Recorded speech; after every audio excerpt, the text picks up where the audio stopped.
నేను దేని చేత బంధించవు, దయచేసి నాకు తెలిపని సంవత్సరం దానికి అతడు పేరిన తర్వాత పనికి పెట్టని కొత్త తాళ్లతో నన్ను బాగుగా పని ఏం చేయాలంట, పేరిన తర్వాత పనికి పెట్టని ఇంకా వాడని కొత్త తాళ్లతో నన్ను బాగుగా బంధించమని చెప్పాడంట.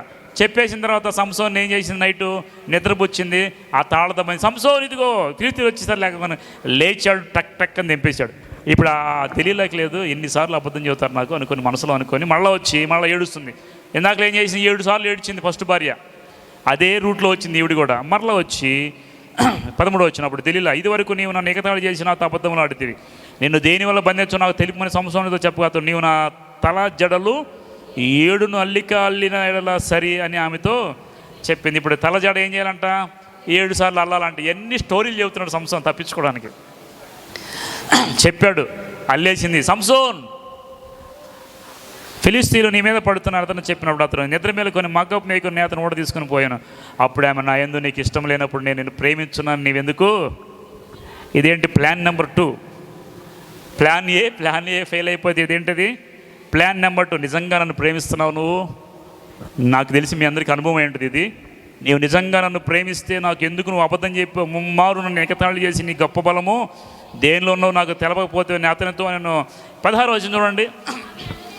ఆమె అనుదినము మాటల చేత అతను బాధించి తొందర పెట్టుచున్నందున అతడు ప్రాణము విసిగి చావగోరెను.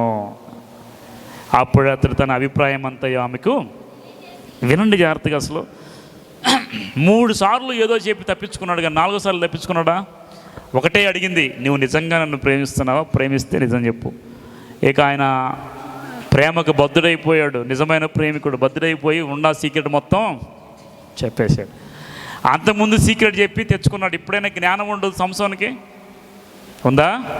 2వసారి కూడా ఆ స్త్రీ చేసిన లాలన వలన, ఆమె చేసిన బొజ్జింపు వల్ల ఆయన పడిపోయాడు, చెప్పేశాడు, సీక్రెట్ చెప్పేశాడు. ఇదే ఒక విషయం చెప్తానండి, భార్య భర్తలు కూడా ఒకసారి పెళ్ళైన తర్వాత ఇంతకుముందు నీకు ఏదన్నా కనెక్షన్ ఉందో చెప్పని అడుగుతారంట. ప్రేమతో అడగగానే, నిజంగా జరిగే విషయం చెప్తున్నా, ప్రేమతో అడగగానే నా భర్త నన్ను నమ్మేళ్ళని చెప్పేసి, లేదా నా భార్య నా నిజం అంతా చెప్పాడు అనుకోండి, రేపటి నుండి ఫ్రీగా ఉంటాడు వాడితో. మీరు చెప్పండి, అంత గొప్పతనం ఎవరికి ఉండదండి. మీరు అనుకుంటున్నారు అంత గొప్ప మనసు ఉంటుందా? గతంలో నువ్వేం చేసావు చెప్పు, నేను ఏమనుకోని చెప్పు అని లాగేదాకా లాలం చేస్తారు. లాగిన తర్వాత చెప్పగానే ఏ గొడవ రాగానే ఏమంటారు, ఇక దాని మీదకి వెళ్ళిపోతారు. అవునా కదా? కాబట్టి నేను ఒకటే చెప్తున్నా, స్త్రీలు కానీ పురుషులకి కానీ, గత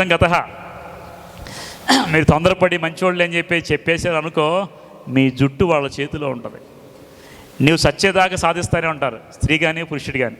వీళ్ళు చెప్తే వీళ్ళు సాధిస్తారు, వాళ్ళు చెప్తే మీ సంస్థ చూసి మనం అదే నేర్చుకోవాలండి. గుర్తుపెట్టుకోండి, సీక్రెట్ చెప్పేశాడు, నా బలం ఇందులో ఉంది చెప్పగానే వెంటనే మొత్తం చెప్పేశాడు. ఇంకా ఆయనకి ఏమైపోయిందంట, పోతే పోయింది, చస్తే సావని, నేను పోతే పోని చెప్పేసి మొత్తం చెప్పేశాడు.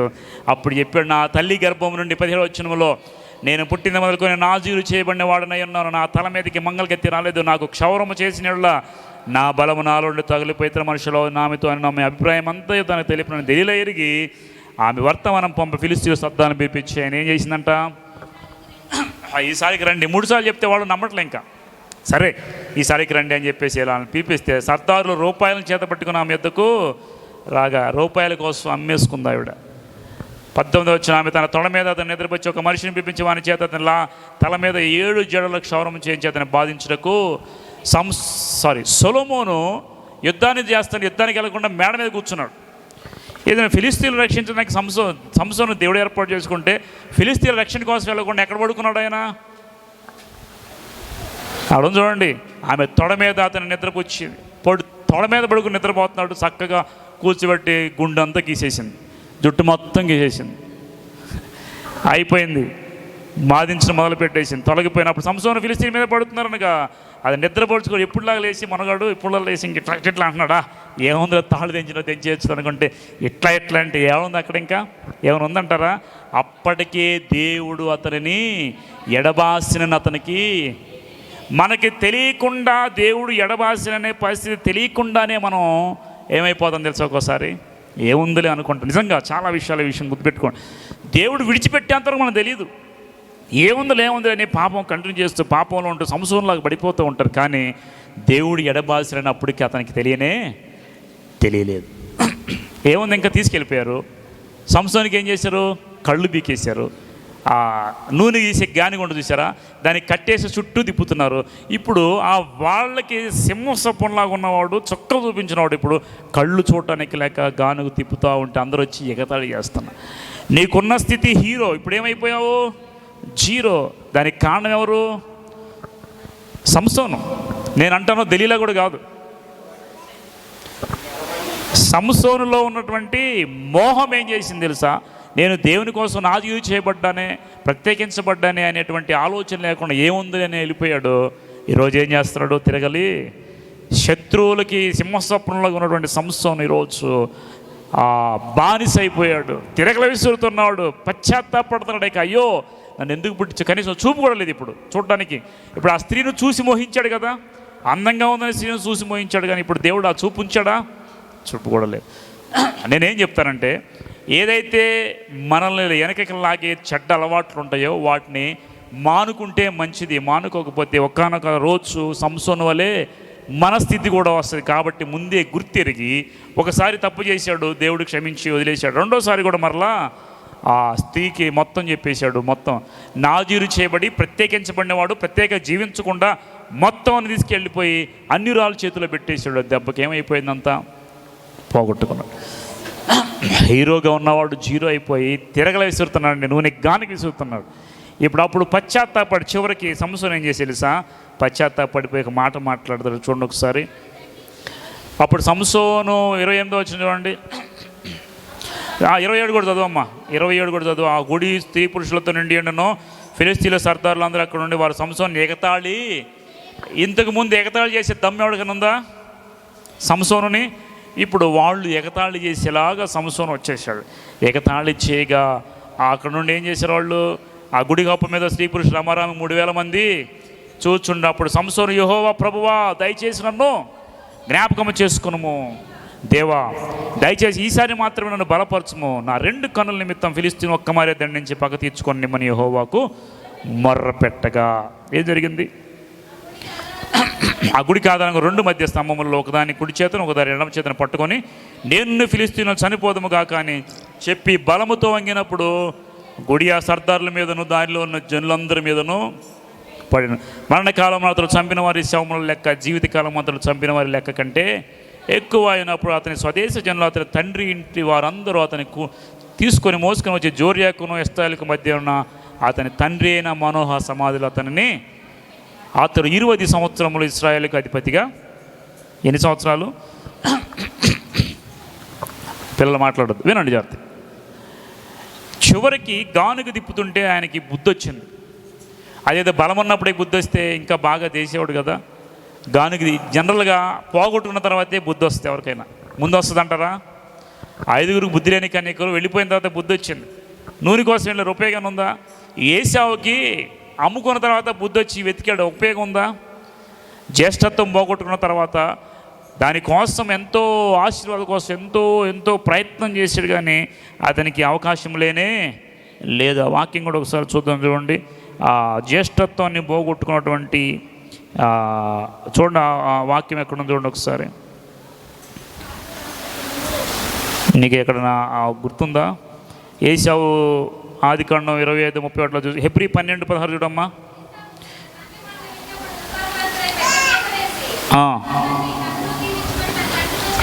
చెప్పాను.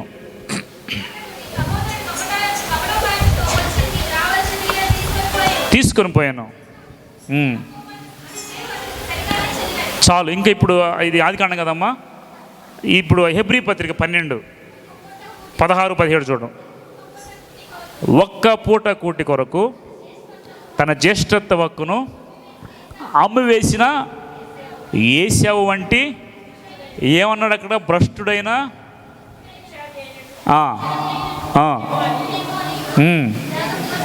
జాగ్రత్తగా చూసుకొనుము.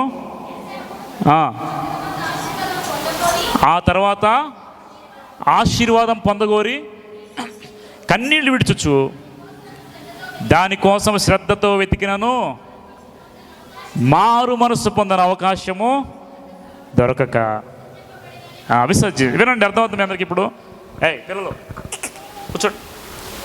ఏశావుకి జ్యేష్ఠత ఉన్నంతకాలం లెక్క చేయలా, పోగొట్టుకున్న తర్వాత కన్నీరు గార్చి ఏడ్చి ప్రార్థన చేసినా కానీ అవకాశం ఉందంట.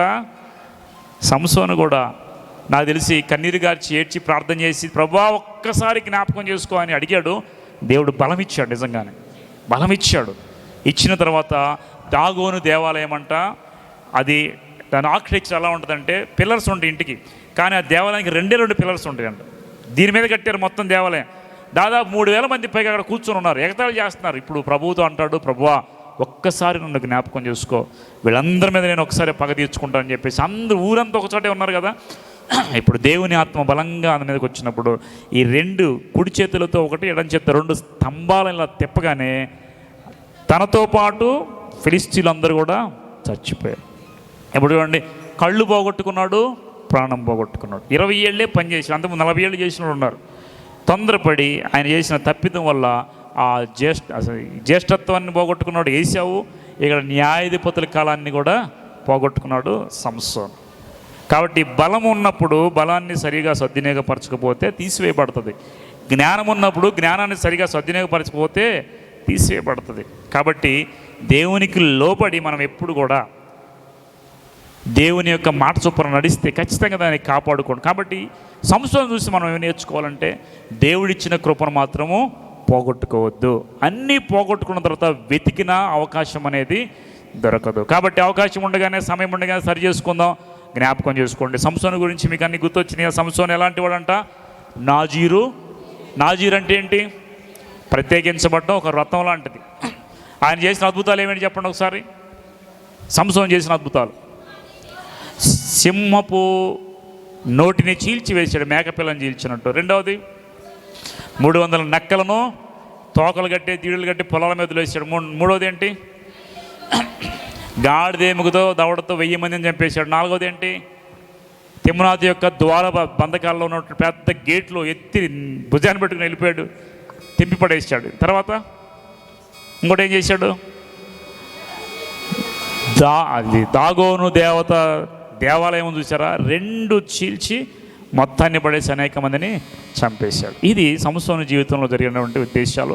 కాబట్టి సంసోనులాగా బలం ఉంటే సరిపోదు, కొంచెం మనకి జాగ్రత్త కూడా ఉండాలి. టాలెంట్ ఉంటే సరిపోదు, దానికి తగిన ఏముండాలంట? జ్ఞానం కూడా ఉండాలి, వివేచన ఉండాలి. దేవునికి భయభక్తులకి లోబడి ఉంటే ఖచ్చితంగా దేవుడు మనల్ని ఆశీర్వదిస్తాడు. సంసోను చూసి మనకు పాఠాలు నేర్చుకున్నాం. ఆ ప్రకారంగా మనం ఉన్న కృపను పోగొట్టుకోకుండా జాగ్రత్త పడినట్లుగా ప్రార్థన చేద్దాం. తల వంచండి, చిన్న ప్రార్థన చేద్దాం. పరిశుద్ధమైన దేవా, స్తోత్రాలు. సర్వశక్తి కలిగిన తండ్రి, మీకు వందనాలు. ఏ దినమును మమ్మల్ని ప్రేమించి సంసోను గురించి అనేక విషయాలు నేర్చుకోవడానికి